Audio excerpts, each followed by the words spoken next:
Carrie Larson and her boyfriend Michael are kayaking through the maze of islands which make up the Florida Keys. It's an area they're familiar with, having visited here countless times before.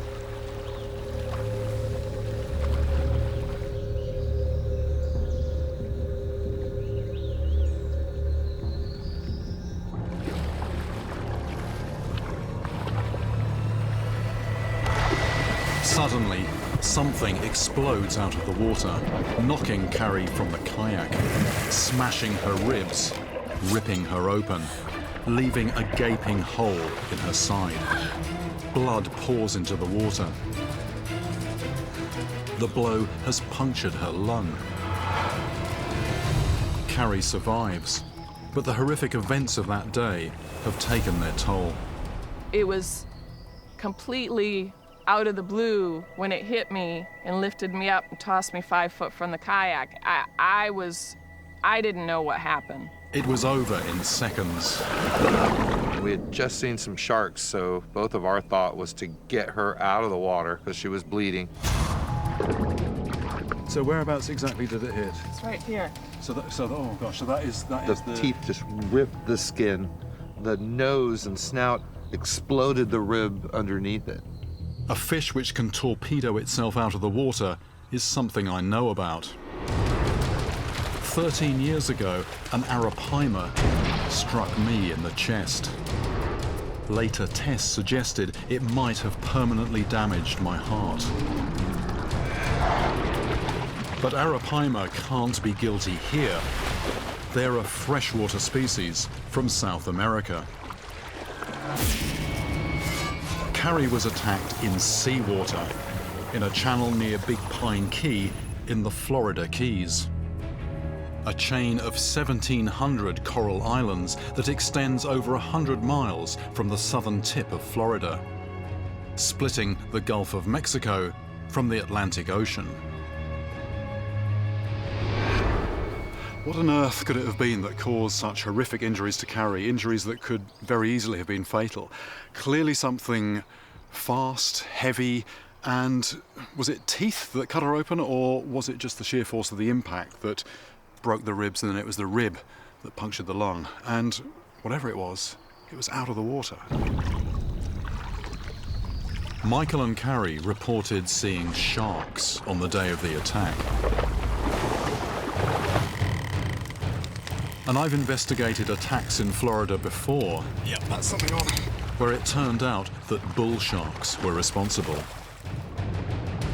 Sharks always bring a shadow of suspicion. But Carrie's injuries are not the unmistakable signature bite of a shark. So what could launch such an assault?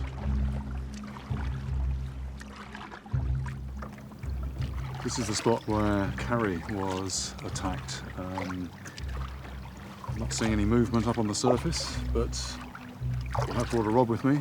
That is my eyes, really, to look under the water. Looking at these mangrove roots either side of me, that is the perfect place for a little tiny fish fry to hide out. But it's also just the kind of place that's going to attract a predator in after those, and that's what I've come looking for.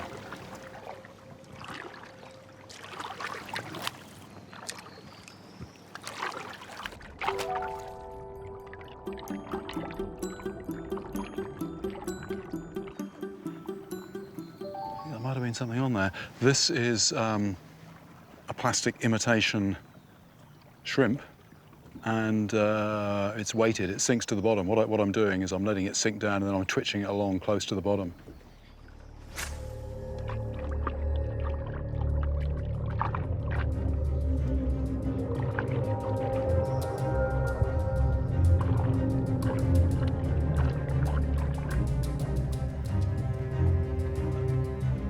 Yes, my first bite.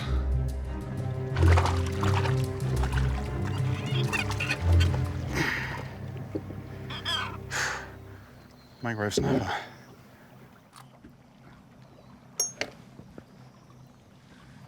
This is a predator. You can see the teeth. One of these, though, isn't going to break anybody's ribs, but it's proof that there are predators in here. after the small stuff.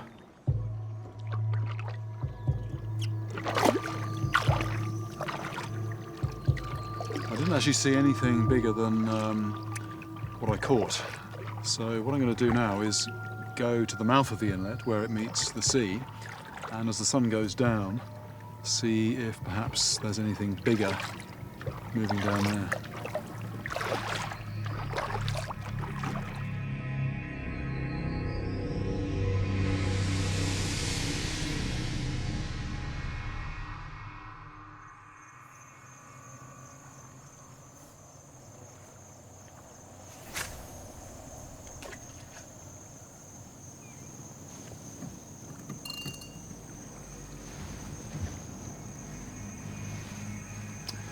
This is the nearest piece of accessible beach to where the inlet meets the sea. I've got a couple of bits of cut dead fish out there, and now I'm just settling back to wait and see if anything's hunting in this particular area.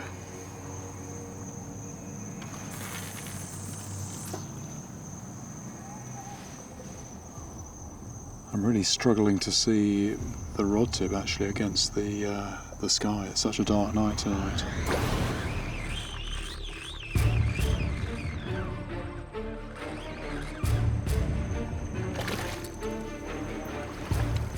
Grey mangrove snapper.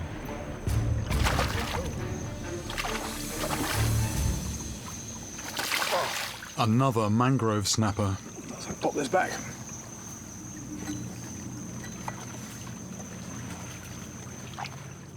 But yet again, I catch nothing bigger. Time to widen my search, to see what predators lurk in the open ocean. But to do that, I need a bigger boat. I start fishing in shallow water, where Carrie was attacked. I want to start getting an idea of what carnivorous fish live in this water close to shore. Thing is, very shallow.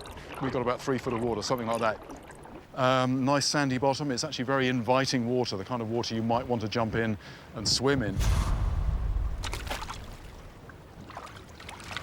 Prior to putting a line in, I'm going to put some chum in the water just to see if that smell and that commotion actually draws anything in.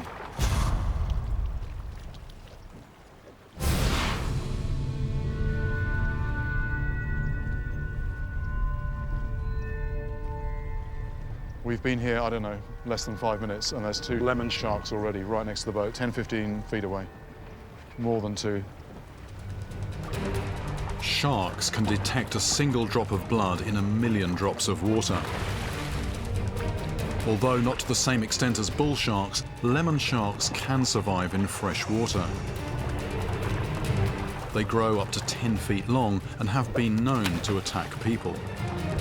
Coming towards it, coming towards it. Here he comes, here he comes, here he comes. Oh, there was hardly any resistance on that at all, but there we go. That's what that shark just did, a clean bite out of the back of this fish, and you can see the individual tooth marks. Happened in a fraction of a second. Like it or not, sharks bring baggage. 2 behind it, 2 behind it. If any shark is at the crime scene, its alibi must be rock solid before you can find them not guilty.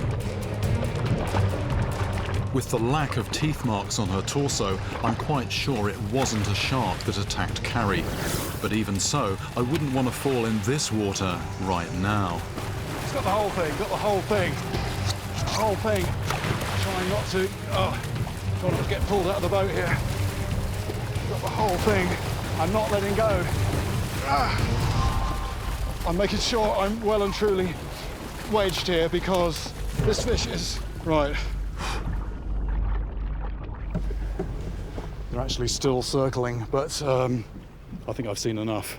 I was wanting to know what carnivorous fish there might be in these shallow waters offshore, and there are lots of sharks. Those are lemon sharks. Sounds sort of quite friendly, but the damage they were doing to some of these bonitas, just a fraction of a second, huge lump, you know, couple of pounds, 2 or 3 pounds of flesh removed just like that. Looking at the evidence so far, Carrie's injury is clearly not a shark bite. And these sharks didn't jump out of the water, even when whipped into a frenzy. So what did it? Having disturbed that site, I move a little way down the coast to get a hook in the water. Choosing what to put on the hook is as much an art as a science, a mixture of experience and intuition. I start off using artificial lures designed to attract the attention of sight hunters. When the water hits that, it tips the nose down and it dives down a few feet, and then while it's doing that, it's wiggling nicely as well. So I'm going to just buzz this off the edge of the mangroves. By retrieving the lures quickly, I'm hoping to grab the attention of any predators that might be down there. It goes from shallow brown water, that's what I landed in just then, into deeper blue water. And I'm trying to sort of drop the lure along the edge of that because that's the kind of place where predators are going to lurk. Yes, that's something. Yep, there we go. Something there. You can see it. So I'll just swing that in. Great mangrove snapper. There you go. Just have a little look at the teeth in there. Get it to open its mouth. Ah! Right, okay.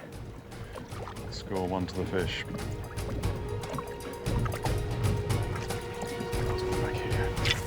The artificial lure doesn't get me anything else, so I switch to real fish flesh.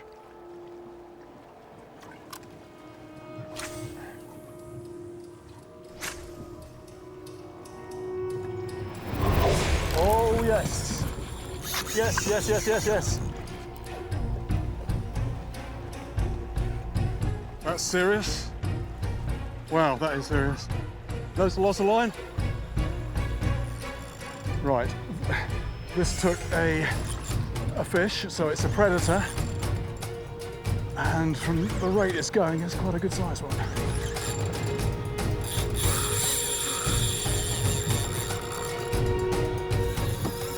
We're going to follow this.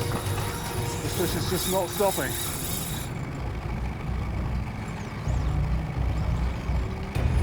Getting some line back, we're having to use the boat.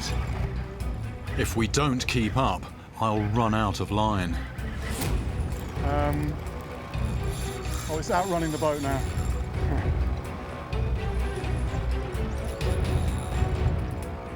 Unlike in most rivers, this water is so clear, I'm forced to use thin, almost invisible line. And the lighter the line, the easier it snaps. The runs are getting slower, or shorter. I can see the clear leader now. Yes, there it is, a shark. An 8-foot bull shark. The triangular dorsal fin and stocky body are unmistakable.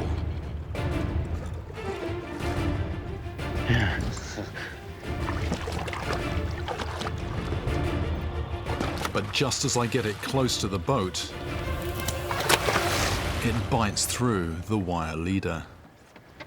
Bull shark, a well-known inhabitant of these shallow, warm coastal waters. I've caught bull sharks before, and part of me is relieved it released itself. Bloody hell! This is going to break the gaff. It's going to break the bloody gaff. That's definitely one that if you happen to be in the wrong place at the wrong time could make a very nasty mess of you. That's 2 locations now, and each time I catch sharks. Both lemons and bulls are toothy predators, easily large enough to break ribs. But as far as I know, neither species can jump clear out of the water. And all sharks leave an unmistakable dental signature. I head back to port to talk to local fishermen, to find out what else is out there. It's then I hear of a second attack on a guy named Bill Murray.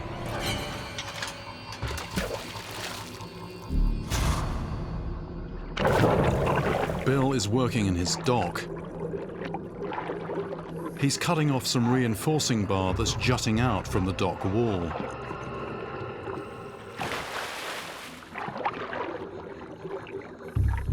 A half hour later, he climbs out.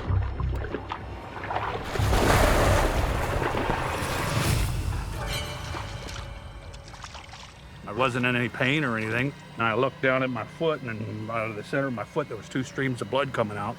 It was down to the bone. Bill's foot has been sliced clean open, like a knife attack.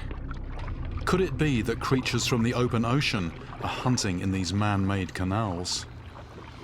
The type of wound often gives a definitive clue, but this injury is like nothing on my radar. So what was the water clarity like, and what time of day? The water wasn't crystal clear by any means. I would say it had about 10 or 12 foot visibility. So anything like this that you're aware of happened in this area before? So, still to this day, no. Could the same creature be responsible for the attacks on Bill and Carrie? I'm at the spot where Bill was attacked at the same time of day. Maybe whatever went after Bill is still down there. There's actually lots of fish down here. I'm remembering a gruesome detail I learned while river fishing for pacu in Papua New Guinea. Tribesmen there who were once cannibals told me that human flesh tastes like pork. So for a fish that's attacking humans, I'm using pork as bait.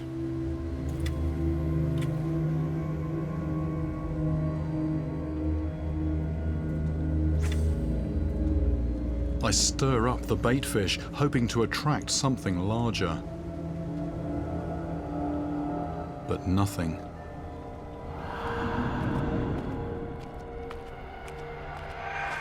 So, low light levels, poor visibility. I think whatever bit Bill mistook his light-coloured foot for a fish.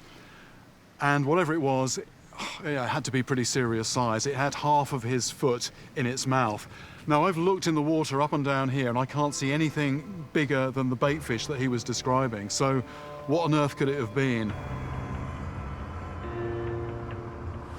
Whatever attacked Bill has not been seen in the canal since. So perhaps it has now moved back into the open ocean. The next day, I head into unfamiliar waters and start applying what I know. In rivers, predatory fish like to hunt around structure. And one common form of structure out here is the many boats that have run aground in these shallow tidal waters. Drifting by this wreck here because it's the kind of place where you might get predators lurking, using that as a sort of a background to hide against. But every wreck, of course, has a history, and all these wrecks around here, apparently they are all boats that have crossed from Cuba. This one's only been here a year and a half, so I'm casting lures around it, but I can't help thinking at the same time, I wonder exactly what is the story with that boat, what happened to the people who were in it. Oh, there we go. Smaller. That's a long streamlined fish. Is that a baby barracuda? Those are big teeth on a small fish, good heavens. My first barracuda. There's no doubt about that being a predator. Long and streamlined, that helps with the speed, big tail. And that sort of mirror finish, actually in open water, that is really good camouflage. The other thing that's very obvious, big eyes. So no doubt that this thing's a sight hunter. But I am just drawn to those teeth. Even on a small one like this, those are wicked teeth. They seem to be pointing backwards. So anything that gets in there and tries to pull away is actually just going to sink those teeth deeper. This is a small one. But it reminds me of another small but deadly fish that I caught in Botswana, the tigerfish. So there we go, it's a tigerfish. Both have razor-sharp teeth that make surgical cuts to their prey, are visual hunters, and have bodies built for speed. So I think we can categorically say now that we're in tiger country.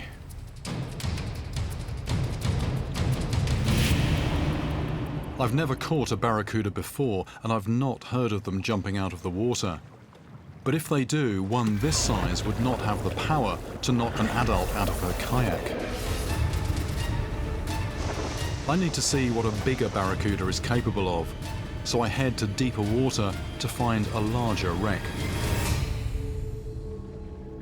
So we found more structure. There's basically quite a big wreck under the water here, and based on what I know so far, I'm now working a lure across the wreck.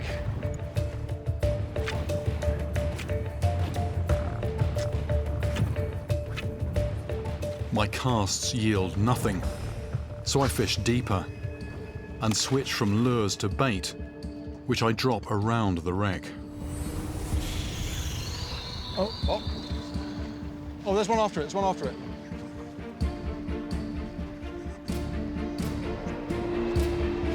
Here we go, look.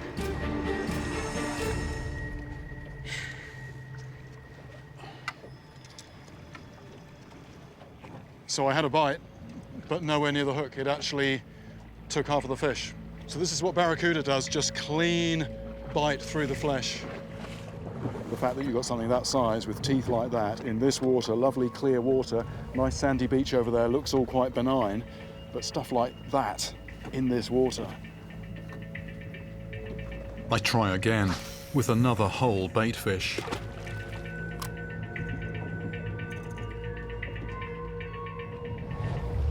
Oh, there he goes.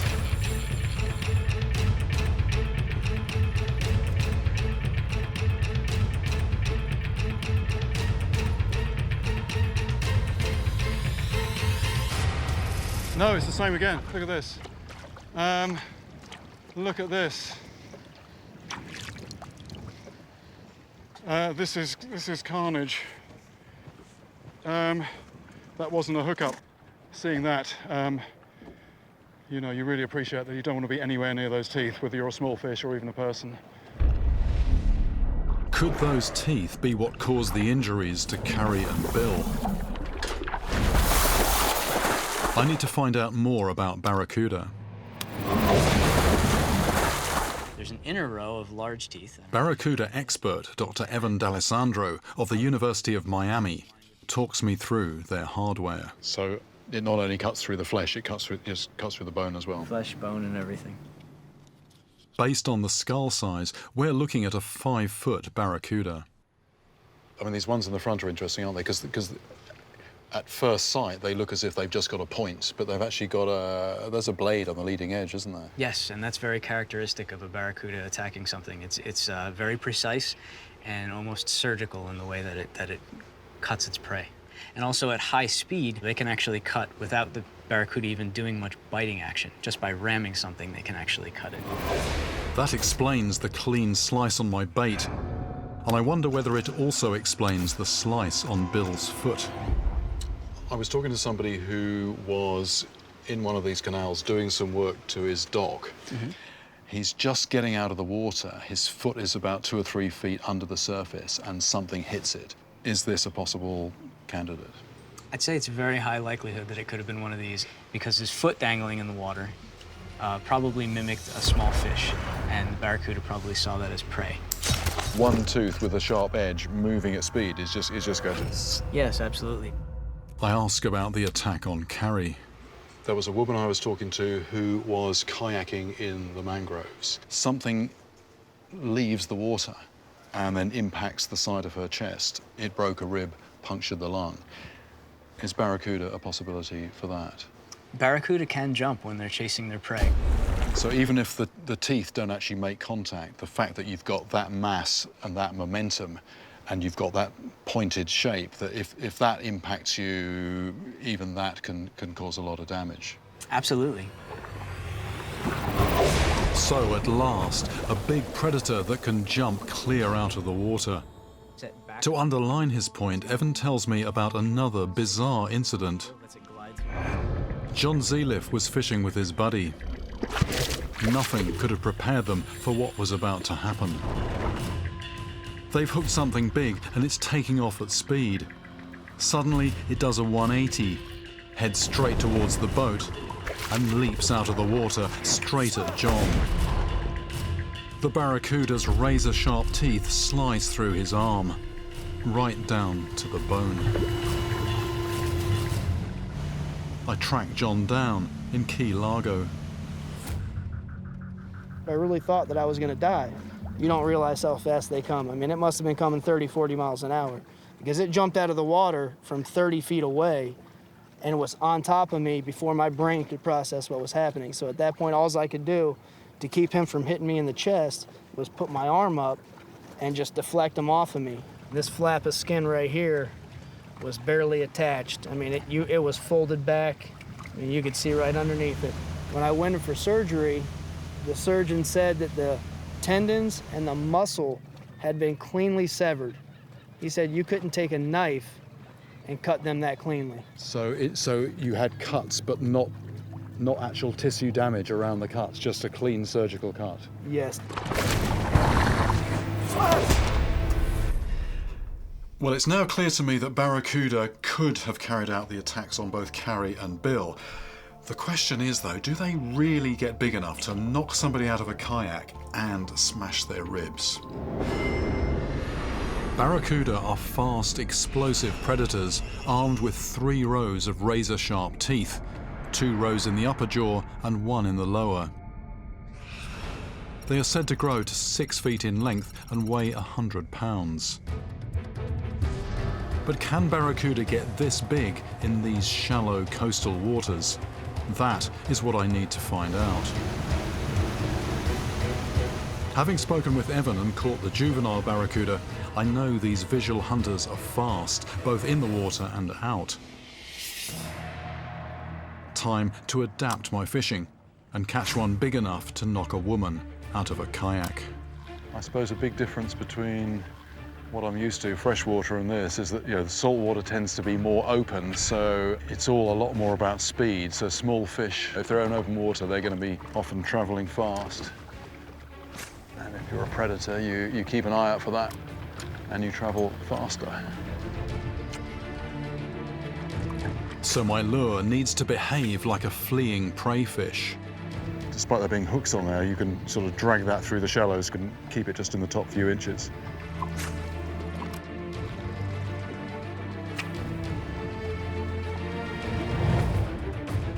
Suddenly, I see a Barracuda sweep in.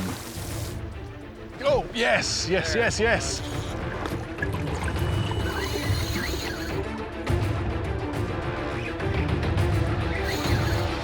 Ah!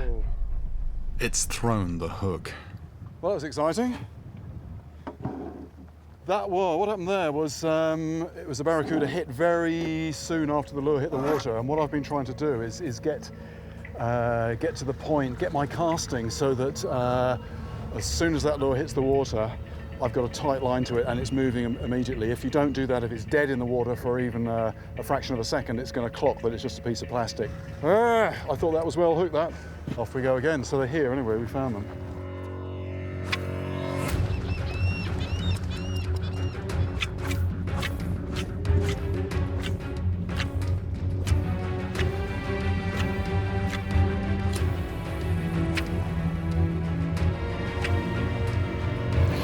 Oh, good grief, that was a big one. That fish there, I mean, my heart is still going. It was pretty close to the boat and probably 4.5 foot long, 25 pounds, something like that. I mean, I saw the head, I saw this black head, and it looked like the head of a dog coming out of the water. Well, I certainly came close to hooking up with some big fish, but I don't know, they just seem very, very skittish, very canny. And it's not just happening. There is a fish down there with my name on it, but I'm not quite sure yet how to catch it.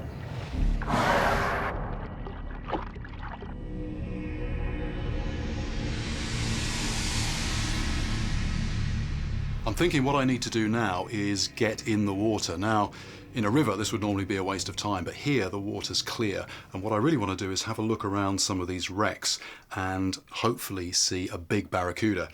I'm hoping that if I can see how they attack, that's going to help me figure out how to catch a big one. But it's not going to be easy. Top predators tend to be suspicious and they're hard to get close to.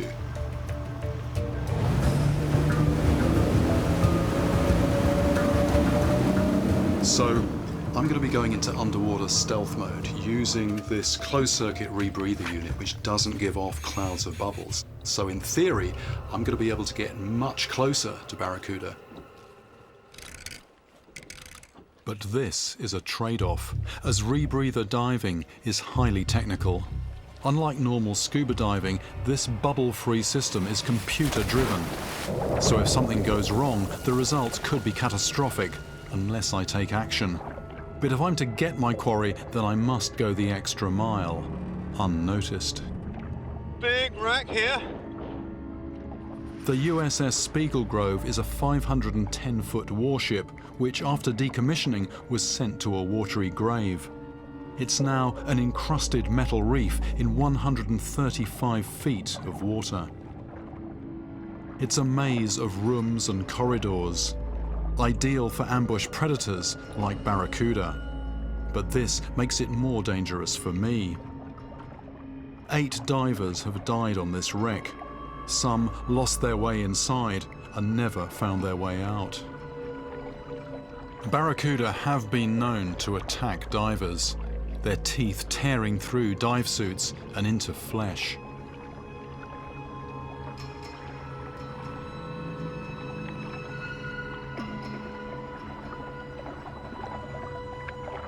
The visibility deteriorates the deeper I go.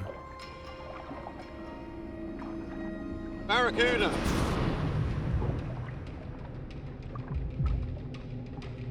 Just look at that streamlined body and the shape and area of the tail. The Barracuda really is the perfect predator. I'm wondering if there's some sort of territorial thing going on. They will stand their ground. I think the thing is, this wreck is a piece of prime real estate, and they are sort of defending their interests to it.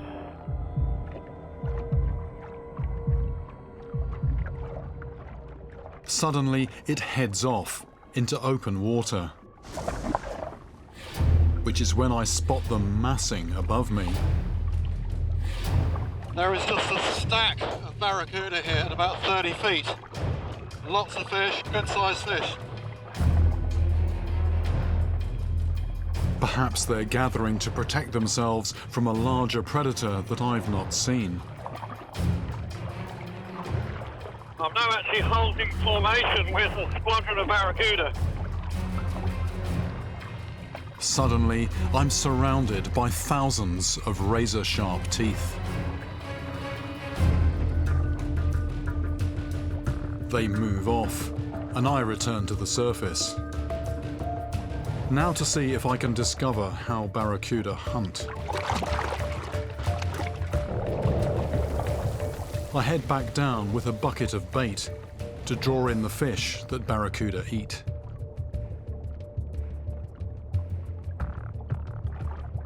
And start chumming the water, wondering what is lurking out there.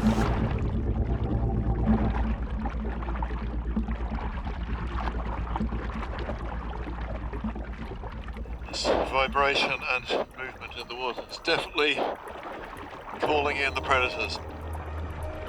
But not just the predators I'm after.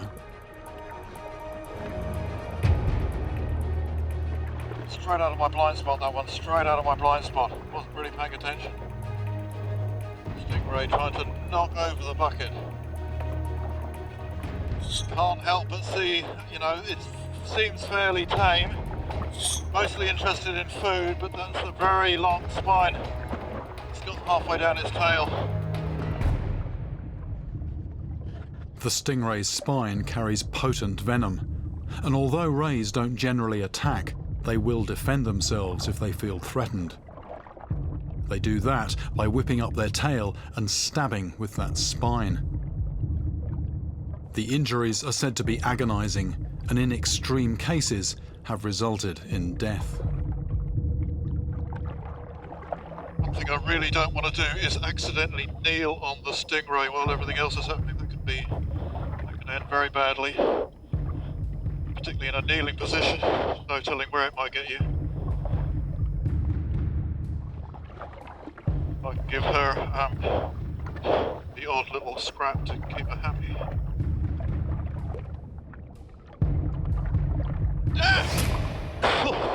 Christ Eve.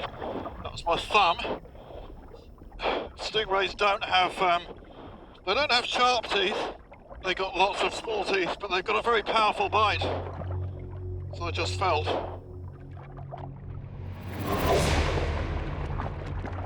Then, with my attention elsewhere, a barracuda suddenly appears out of the gloom.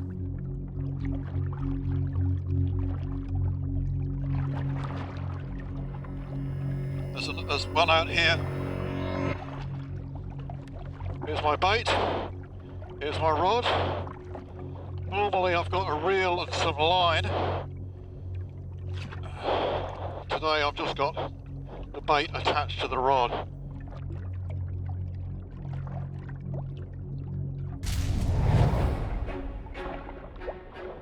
A vigorous waving of the bait seems to get its attention. Here we go.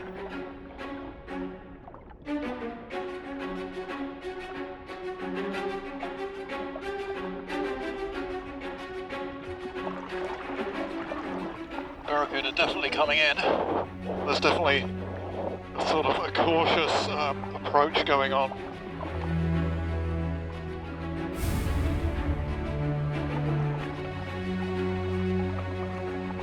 This fish is wary, assessing the danger before striking.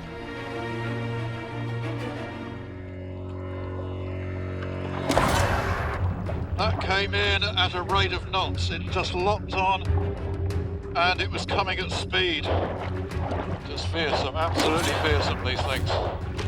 Just a little rain of scales in the water.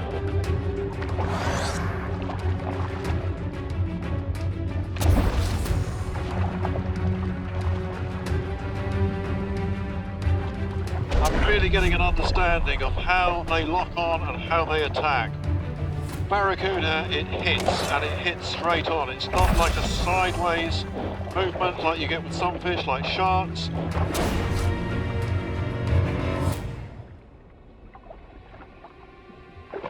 Didn't take the bait, it just sliced the end clean off. Whew. I scarcely even saw it. That's what must have happened to Bill's foot. For a moment there, I wasn't looking at a fish getting nailed, I was looking at a human foot, and I can absolutely imagine now what must have been going on underneath the water when Bill got attacked.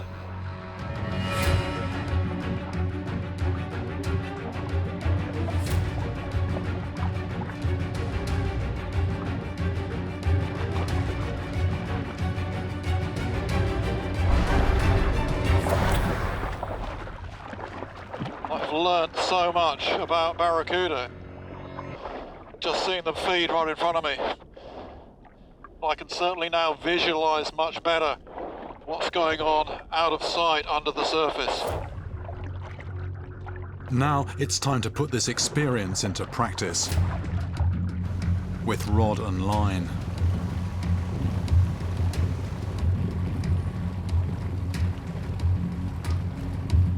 I head out with skipper Brad Nowicki. He was born in the Keys, so knows these waters well. So how big is this wreck we're going to? This one is one of the biggest wrecks we have. And do you tend to find that, you know, the bigger the wreck, the bigger the fish? Yes. So if I'm after big barracuda, I mean, this should be a pretty good This bet. should be a good wreck to be on. Right, just having a good look at the gear I'm going to be using. It's scaled up a little bit from what I was using on the flats, but you can't go ridiculously heavy because in clear water, fish with good eyesight, they can see sort of, you know, wire cable. It has to be quite delicate. And what we're going to try and do, because there's lots of sharp bits of metal down on the wreck, what we're going to try and do is bring the fish up off the wreck, and then once they're hooked, don't let them get back down.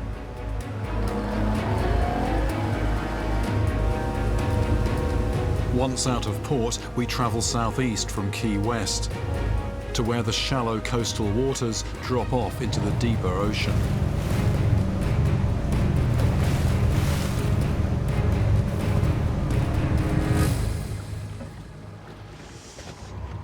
Well, we're here. This is the wreck. Not that you would know it. As with all open ocean fishing, the surface gives little away. Without Brad, I would never have known that a 500-foot wreck is only 40 feet below me. While diving on the Spiegel Grove, I saw Barracuda hanging out above the wreck, so I'm trying to position my bait there. My goal is to hook one large enough to knock someone into the ocean and break bones. There we go, something there. This time, I can picture what's happening under the surface. Within seconds, something's running with my bait, and it feels big. Yes, yes, yes, yes, yes. Where is it? Where's it? Where's the line? Where's the line? There it is, there it is, there it is. There's the fish.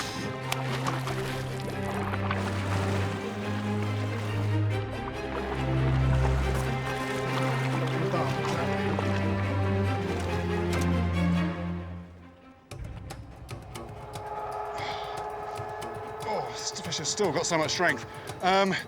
First cast straight away on this deep wreck, so it just goes to show more water over their heads, just how much more confident they are. Those teeth are just unbelievable.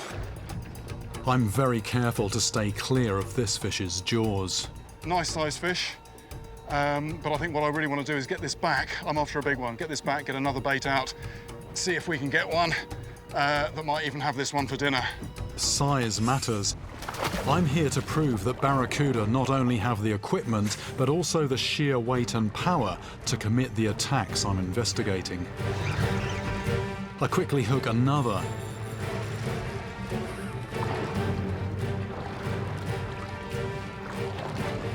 And another, even bigger.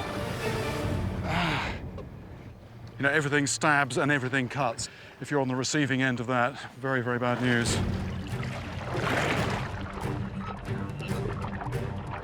The Barracuda just keep on coming, each one bigger than the last.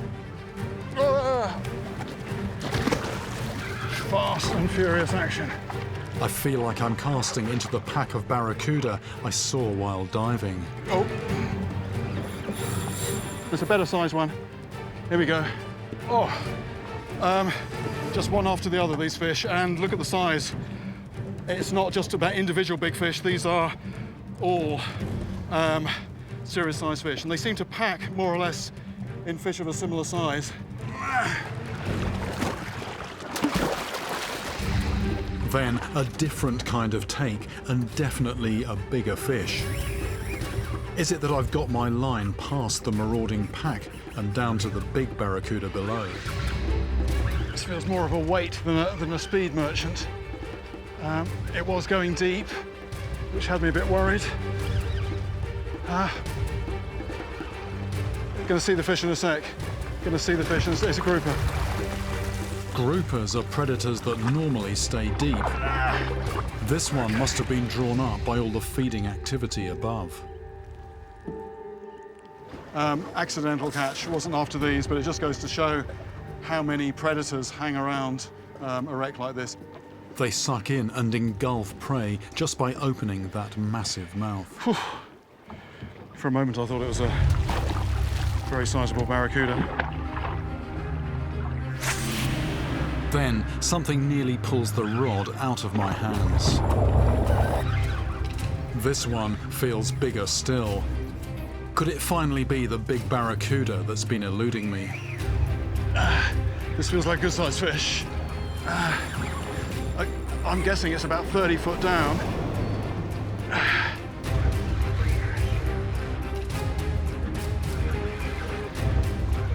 And I'm struggling to bring it any nearer to the surface.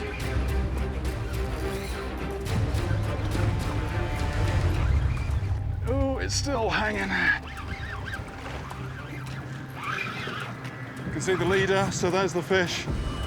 There's the fish. There it is.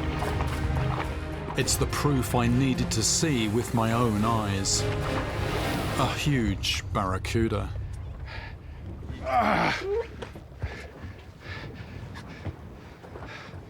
Size of this. I've been thinking I've been catching big ones, one after another, and along comes this. No, those aren't big ones, this is a big one. It's just unbelievable. The teeth, the power, the streamlining, this would absolutely lacerate a limb, and I reckon one like this, at speed, out of the water, hit you in the side. Perfectly possible this could break your ribs. It's a tired fish as well. I want to get it back in the water. I came to Florida in search of a creature capable of inflicting life-threatening injuries. And it wasn't the shark that most would assume, but another of the ocean's super predators. It rams its prey at speed, with teeth that slice at the merest contact. But perhaps most remarkable, it can do this both below and above the water. I know that barracuda don't deliberately target humans, but these high-speed predators slice through the same warm, shallow water where people play. So in the Florida Keys, I'm now very wary of the other jaws below the surface. My wetsuit should act as a barrier. Jamie tells me that just this little bit of beach here, there could be hundreds of box jellyfish. And,